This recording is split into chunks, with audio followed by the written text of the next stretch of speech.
Well, hello. So glad we get to continue our study of Ecclesiastes. We're going to be diving into chapter 4 today. We got a really good discussion last time on chapter 3 about the poem that starts us off and kind of gets this discussion going about time and about our relationship and the way that God views time, the way that we view time. And the chapter ends with this discussion of injustice and how that brings a problem to our perspective because, from a purely human perspective, sometimes it seems as if justice is not done. Sometimes the wicked, as Job is going to point out, sometimes the wicked die and they never seem to face justice. But the preacher introduces this idea that there is something greater at work, that God, who is behind all time, who is in control of all things, he is also behind justice. And he's going to continue that thread into chapter 4 and really give us, again, some really good practical wisdom and a lot of good takeaways in this chapter. And so we're once again joined by Trey Haskett from Tupelo, Mississippi, and Greg Kline from Birmingham, Alabama. Very grateful for their continued participation in this study. So we're going to go ahead and dive into Ecclesiastes chapter 4. So we're going to read the first 3 verses, which really almost kind of serve as a connective tissue back to chapter 3.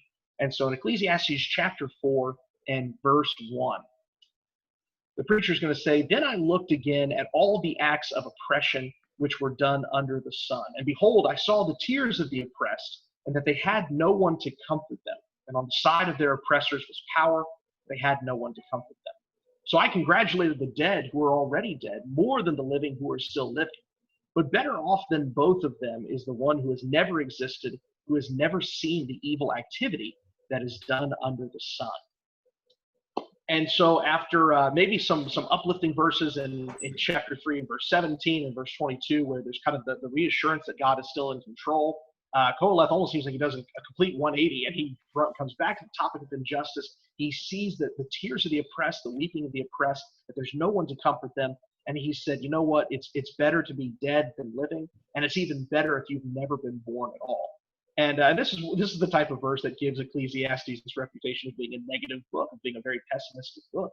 But I think we want to dive into this. We want to understand why is Koheleth saying this again, especially having just made the point in chapter 3 that God is going to provide justice. So why is he making this point? I think, again, we talked last time about the nature of justice, about how Proverbs and Ecclesiastes and Job all are kind of weaving this picture together of wisdom. Proverbs makes this kind of ideal image that normally those who are wicked face justice. Those who are righteous are rewarded for their righteousness.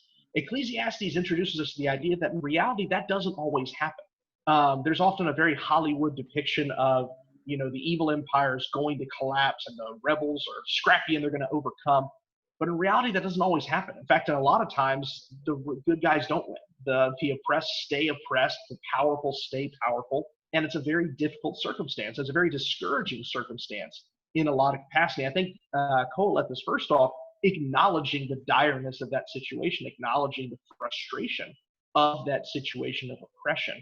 But Trey, what else do you see going on here in these first 3 verses?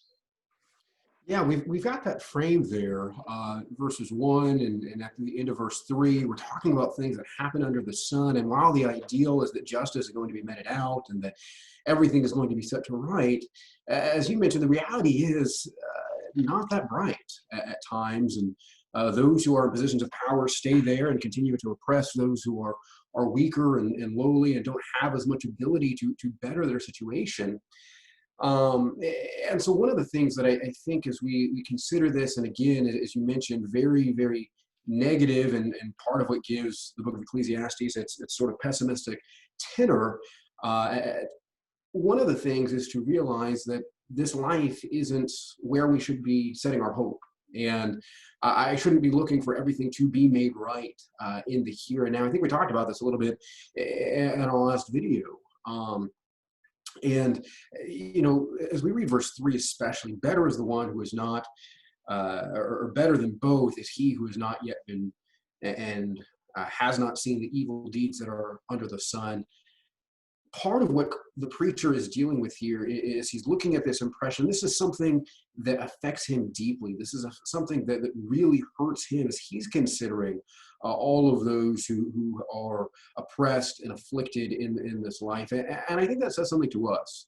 even if we cannot fix the situation, even if we cannot make everything right here in this life, that doesn't mean that we should act, one, as if it's not there, if it doesn't happen, um, that we should genuinely mourn, we should genuinely hurt with those who are hurting. And maybe the reason why we don't often do that is because we've got not a hope for what comes after this life, but we're just kind of complacent to what's going on in it. And I think about Hezekiah, and as great a guy as he was, as great a king as he was, his sort of final words were, well, as long as it's not happening to me, I really don't care. And I wonder if I don't have that attitude sometimes towards what's going on around me. And so, if nothing else, understanding that we can't always fix things in this life, we should definitely be hurting along with those who are being oppressed and who are hurting. Greg, do you have anything to add? Yeah, a couple of things. And this situation may not be very bright, but Trey, your shirt and your point are bright. And so I appreciate you bringing some light to this. But in verse 1, really, one of the things you see in this chapter is going to be a distinction between groups and group power. And it's not surprising that both in the Old Testament, New Testament, and 21st century, the lines are almost always drawn the same, just fill in a different name for them. In verse 1, you see the two sides. Behold the tears of the oppressed, and they had no one to comfort them. That's side one. The second side, on the side of their oppressors, there was power. Right? So you tend to have the powerful and the oppressed. That means by definition that those with power are often doing the oppressing. That's a problem for two reasons. Number one, it's a miscarriage of justice. But number two, it's the opposite of God. God is the power. He is the one in control. And yet he is the one who actually cares for those who mourn. He cares for those who weep. He cares for the otherwise mistreated.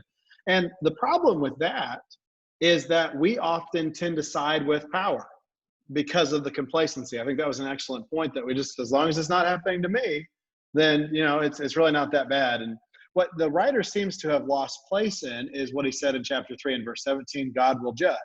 Because if we look carefully at verse 1, he says there was no one to comfort them. Well, the good news is that that's not truly true. It is in a physical sense maybe, but we should know that we should never be alone. We should look out to rejoice with those who rejoice, weep with those who weep, points y'all have made strongly. But even if everyone lets us down, even if everyone lets me down, I have to remember God sees this. God knows what's going on, and he will set it right. And that might mean that I have to go through an extended period, an extended time, right, to go back to our chapter 3 study of mourning, an extended time of weeping. Is that fair? No, this is not fair. That's why it's such a dark picture being drawn. And again, in verse 2, I thought the dead who are already dead more fortunate than the living who are still alive. While that might be a little bit overdramatic from a Bible worldview that says being apart from God, there will be imperfections, that we can't control people and people will be wicked, it is true that it should affect us. It should bother us. But knowing ultimately that God has the power, that God is in control, that should be a very uplifting time, and something that we know that even if I feel alone, I'm not alone. It might be like Elijah after the showdown at Mount Carmel. When he's alone, and he said, I alone am left. And God says, well, first of all, no, you're not. There's 7,000 who haven't bowed their knee to Baal. But beyond that, that's one of the last things he's told. Before that, God shows him in his power that God is with him, that he is not alone. And that's what we need to remember. The preacher's going to get to that second part about there are others here in this chapter. But even if the others fail, even if the others aren't there, God is. You need to remember that in times of darkness. Why don't we move on to this next section? I'll go ahead and read verse 4. Then I saw that all toil and all skill and work come from a man's envy of his neighbor. This also is vanity and a striving after wind. The fool folds his hands and eats his own flesh. Better is a handful of quietness than 2 hands full of toil and a striving after wind. Again, I saw vanity under the sun, one person who has no other, either son or brother, yet there is no end to all his toil. And his eyes are never satisfied with riches, so that he never asks, for whom am I toiling and depriving myself of pleasure? This also is vanity and an unhappy business. 2 are better than 1 because they have a good reward for their toil. For if they fall, one will lift up his fellow. But woe to him who is alone when he falls and has not another to lift him up. Again, if 2 lie together, they keep warm. But how can one keep warm alone? And though a man might prevail against one who is alone, 2 will withstand him. A threefold cord is not quickly broken. Kudos to the 3 of us, by the way, for being together for that verse. The 3 of us on that threefold cord is not quickly broken. A lot of things about us may be broken, but not if we were a cord. Andrew, what do you have to say that might be a little more substantive about this section? Well, I think the clearest thing is that you can't have a study with 4 people. 4 strands is too much. You've then overdone the court. No, I think what you see here is that it's interesting to see kind of the transition point going here where he's been talking about oppression. He's been talking about the damage that kind of on a macro scale that people do to one another. And then it's almost like he kind of zooms the picture in and he gets into the micro scale of how we can be oppressive to one another. He's drawing this issue that, there's rivalry between a man and his neighbor. There's destructive behavior between one another. And, we can get into this almost oppressive mindset against each other, not just from the sense of power or against weakness, but against the sense of neighbor against neighbor.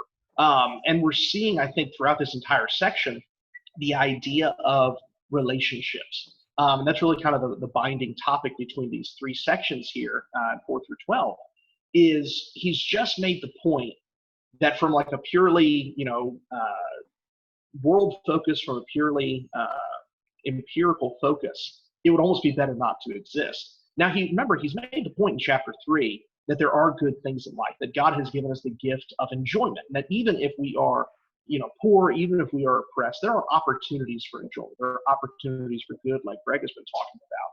And part of what I think he is striving to find the balance in between, as he talks about in verse 6, is the balance between work and rest. If you go too hard into work, you're like the guy in verse 7 through 8 who has worked his whole life, but he has no relationships. He has no positive gifts from God because he spent all his time working and striving after vanity. But if you don't do any work, you're the fool who's devouring his own flesh. And so this balance is, being able to appreciate the opportunities that God has given, really that wisdom of understanding the time that we saw in chapter 3.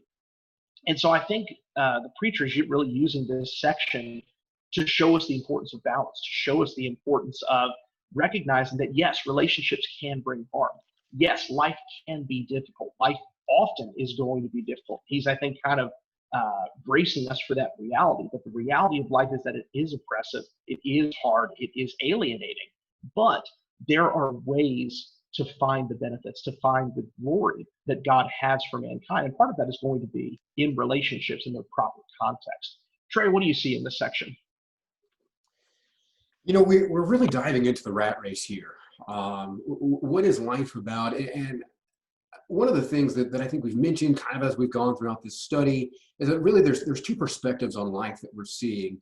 One is that perspective that's based on my own empirical understanding of this world, what I can see, what I can observe. And time again, that perspective comes out very negative. And I think we've even seen that here in the first 3 verses, that there's been this shift in focus, shift in thinking about things. And I think we see that again in verse 4.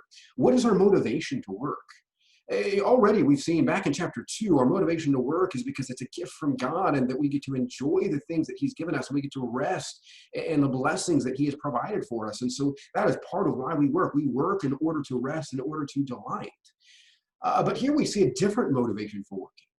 A motivation where I see that my neighbor has something that I want, and so I'm just trying to get as much as he has, and this very negative sort of motivation. And when that is what life is about, when it's just about getting more and trying to beat the Joneses, and that's all I'm spending my time, and I'm spinning my wheels doing that, there's nothing attainable, there's nothing graspable that I can hold on to in this life.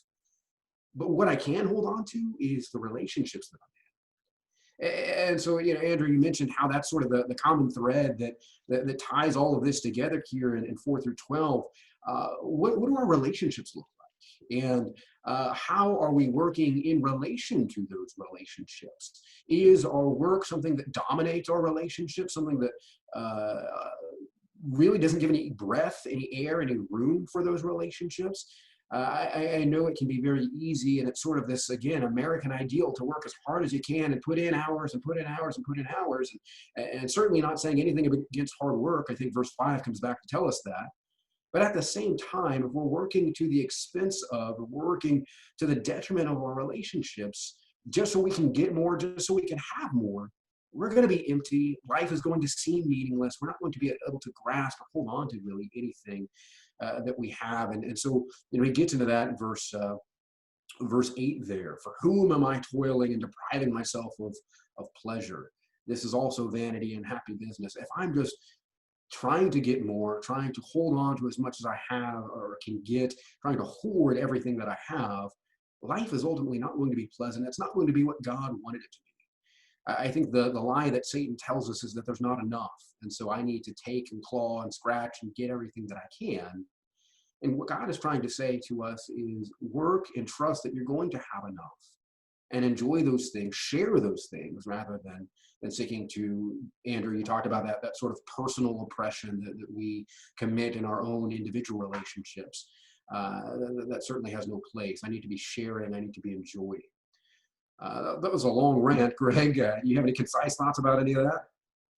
I'm still blinded by your shirt a little bit and the great points that you had, but if you look at verse 5, I do think there's something here. The fool folds his hands and eats his own flesh. Better is a handful of quietness than 2 handsful of toil striving after wind. A handful of quietness is really interesting. Rest is probably a little bit more traditional reading of this. You look at the last part and you say, well, of course, rest is better than 2 handsful of toil and striving after wind. But you look at the people who are working, we don't see that. When we're in, as Trey rightly said, the rat race, when we're trying to keep up with the Joneses, we're fixated on what a relationship does against me rather than for me or with me, then we don't live in a way that allows for rest or quietness. And we're all about advancing. But the problem with advancing is verse 8. This goes back to chapter 1. The eyes are never satisfied. There is no endpoint. There is no satisfaction. There is no content reached when somebody is living for the things of this life. And so the writer is going to have to answer the challenge of, okay, I know that God is in control. I know God takes care of justice, but what about in my life? What am I living for? And as long as I am living for anything that is not to fear God and to keep his commandments or to enjoy what God has done, embrace those things that God has given us, for which every time there is a season, then I'm going to find myself coming up empty. And really, you see that in this last part, these last phrases in 9 through 12.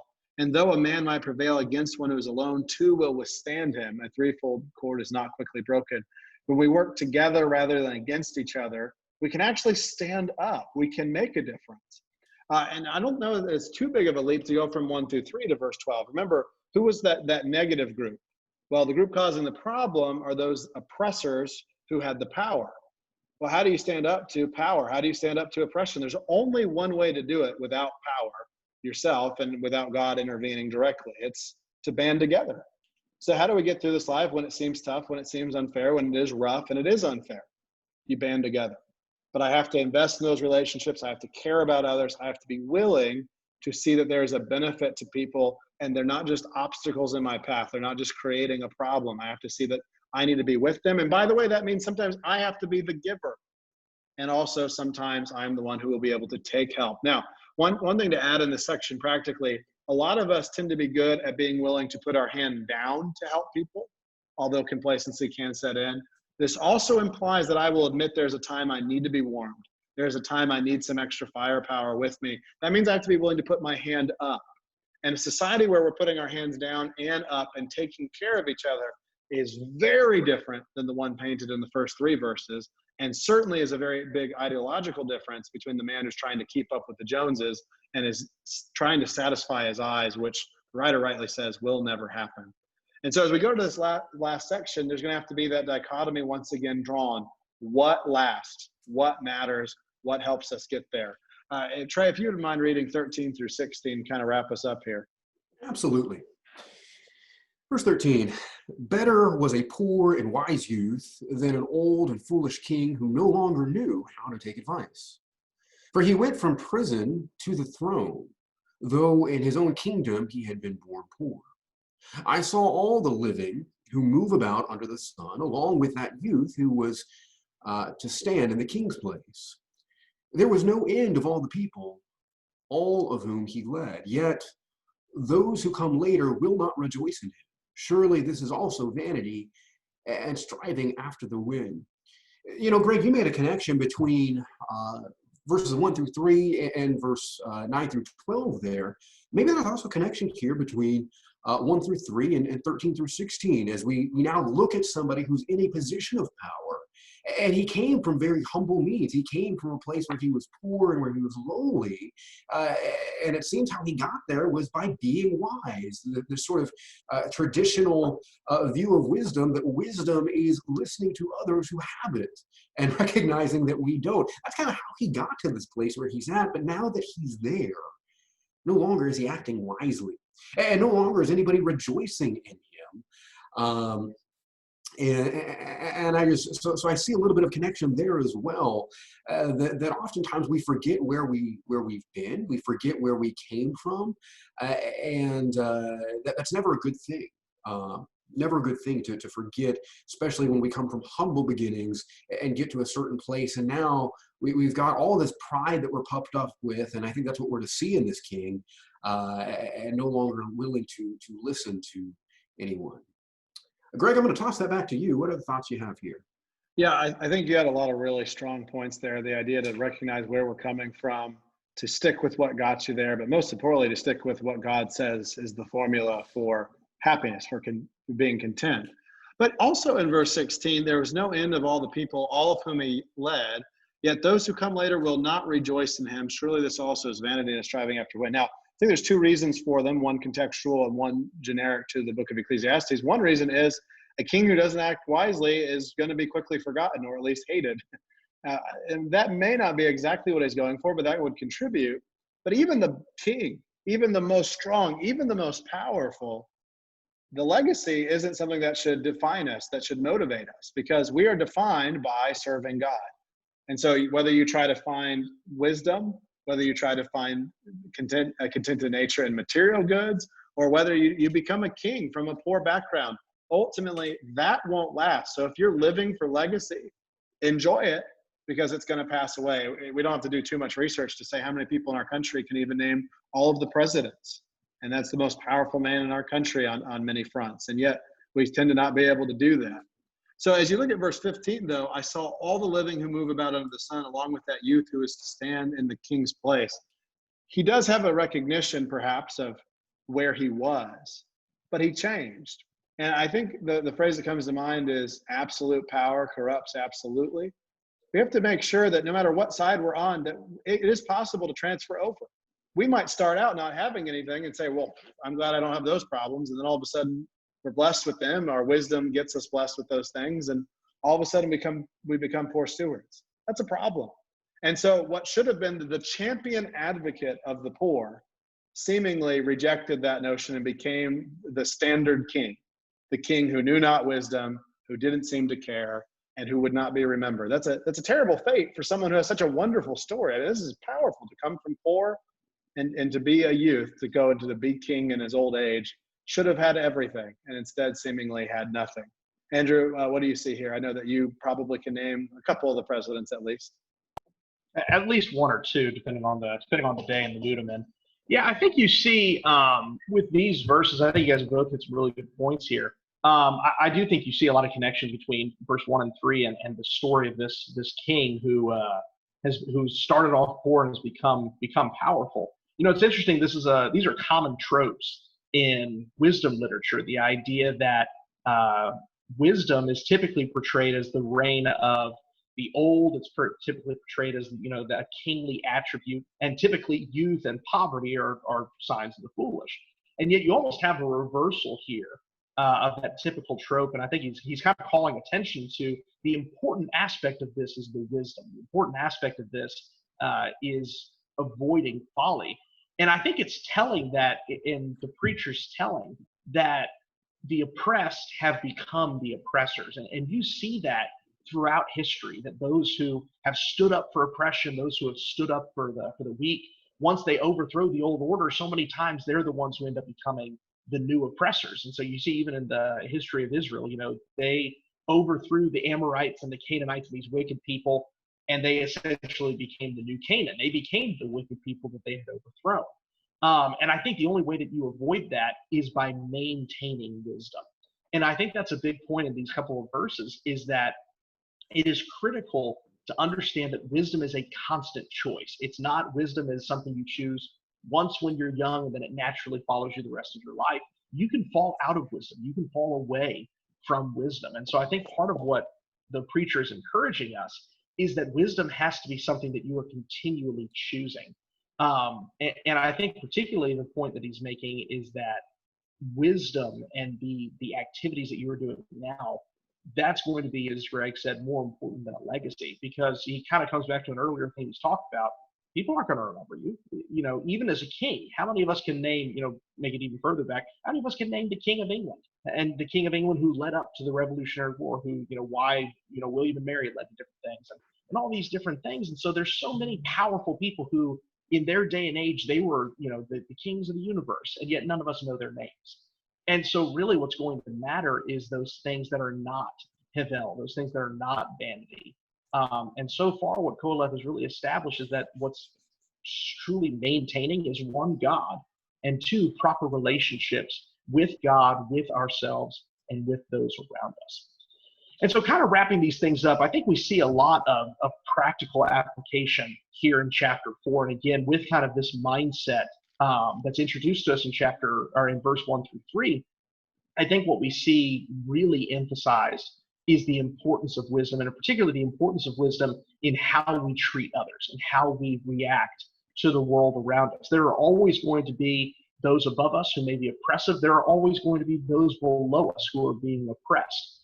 What matters for us is not, can we change that system? Now, we should be crying out against injustice. We should be aware of what's going on.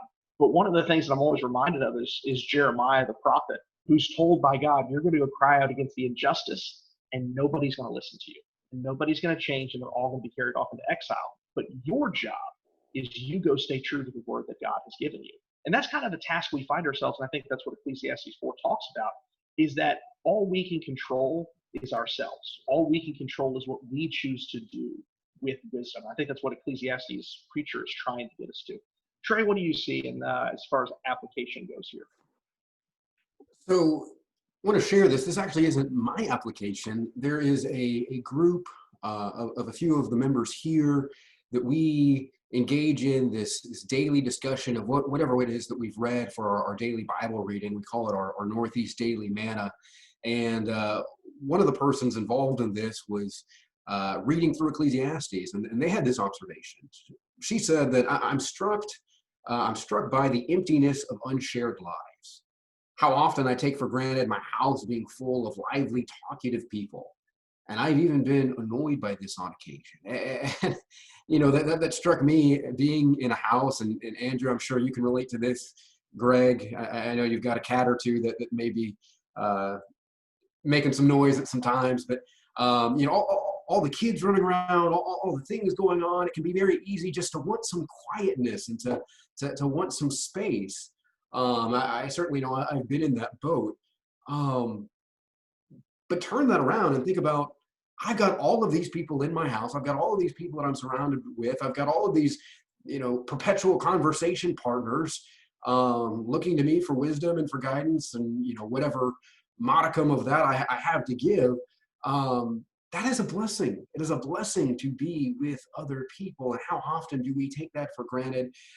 Greg, I think maybe you made the point earlier that sometimes we think about people as getting in the way, and we need to stop thinking about people that way and start thinking about them as a blessing that we get to share this life with. And I wonder if the situation was different. I wonder if we were the person who didn't have anybody, how much would we long for just somebody to talk to, even if all that talking got annoying at times, or we seemed pestered, or whatever else. And so let's share our lives with other people. Let's be involved in relationships. Let's look for relationships and realize that that's why we were created, for relationships with God or relationships with other people, not relationships with things. And certainly not this ideal that we stand on a mountain all by ourselves because we have gotten there. And I think that's part of this text as well, is that we get to where we are at because we are in relationship with other people. So let's share our lives. Let's enjoy the people that God has blessed us with, that God has brought into our lives, and not allow those things to annoy us or to overwhelm us. That was really my takeaway, or really that was her takeaway, but I thought that was so great that I wanted to share that. Greg, what do you have? Well, one thing, I do think that's a great insight, but I will give you one piece of advice that if you think a cat is looking for conversational guidance, you have not been around a lot of them. They don't stick around for my pearls of wisdom very often, but I do get told where I'm allowed to be at certain times, but that seems to be different from cat to human. But if you look at a household, for example, you see lots of moving parts. And for any one to ignore the other or to begin to look at the other one as obstacles, you would see friction immediately. You would immediately see a husband and wife dynamic, for example, start to erode because you should or you could have done this and you didn't. All of a sudden, there's a problem. In a church relationship, well, my brother should know better or my sister should know better. Well, okay, did you talk to him about it? No, right? Do we view each other adversarially or as partners? And the biggest question is, and the biggest solution to the chapter 4 blues here is, what does God see in the world? And I think it's clear from the minor prophets, God does look at the world and see injustice and is sickened by it, is frustrated, is angry, is upset in righteous anger at a world full of unrighteousness. And so I have to take on that viewpoint, but not to wallow, not to cast the judgment, because that's not my place, that's God's, but to do something about it. So I have to look at people the way God does. And Trey, I loved what you said about if maybe I had that perspective. I think anyone who's had someone help them in a time of need, anyone who's lost a loved one and had that one hug or that person show up at the door, you just can't put into words how meaningful human contact is at one point. And I think from the book of Ecclesiastes and certainly other literature, Old and New Testament alike, it's clear God gave us that. And again, you look at this and you say, okay, what is the preacher doing? Well, he says, what's the point in working? Well, God put some joy there. God gave a gift to man in chapter 3, a gift in our toil. So that's what I should do with that. Well, I seem to see people being oppressed and by themselves. What does God do? Well, if 2 or 3 are together, that can be an aid or a help. And so I see, what does God see? Opportunities. Matthew 25, Jesus would say that if you didn't help the least of these brothers, you didn't help me. If you did help them, you did help me. That's looking at the world as if they're Jesus. If we saw somebody who needed help, if we saw someone being oppressed and we knew that was the Son of God, I'd like to think even I, with my limited self-control, would stop and make sure to interject and help. But when I just see somebody, when it's a nameless, faceless, experienceless person to me, I'm okay to keep on going by. I'm okay to be complacent, as we talked about before. And Ecclesiastes 4 shows us this is a real problem. And maybe I can be an impact not only for my soul to the better, but for someone else's soul if I put them first and show people do care for you. You are not alone. And if I could boil down one application, it would be from Ecclesiastes chapter 4. Please know you are not alone. If you're struggling, put your hand up. Ask for somebody to help you. And if they fail you, I am really sorry. I have failed people. I have been failed, but God never does. And so God is with you. And it may be painful. It may be a long time of mourning or weeping, but God sees you.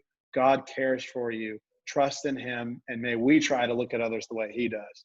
Andrew, I think there's a lot here that we can go in a positive or negative direction, but there is that positivity that we should always hang on to. What do you see as we wrap up an application? Yeah, I think what we're going to see with really the rest of Ecclesiastes is that the negative of life, the difficulty of life, that's not answered. And I think the preacher has been very honest about that, is that you're not going to understand this, that there are things that are just purely in the realm of God. There are purely things that he is in control of. And ultimately, the task that we have is, are we going to trust him in that? Can we look with the preacher at the injustice of the world, the oppression of the world, not the historical, but the stuff that's going on right now? And we've talked about this so much as a country, as communities, about the injustice that faces us today, about the oppression that exists in our own nation and states and our towns. And can we look at all of that and understand that, one, it does exist, and not be blind to the world? I think part of what the preacher is trying to get us to understand is that we do need to see the world with open eyes. We do need to understand how the world operates. But can we accept and can we have faith that God is going to take care of these things, even though we have no empirical evidence of that, even though our sight, even though our experience would tell us that it hasn't happened yet, that we don't see this? And that's the overarching question of the entire Bible is, can you accept that God is not explaining everything to you? Can you accept that God is greater than your own personal experience. And that sounds like, well, of course, that's an obvious question. But the reality is that that's a tough shell to break out of, to understand that there's more to this life than just what I perceive, what I think, what I understand.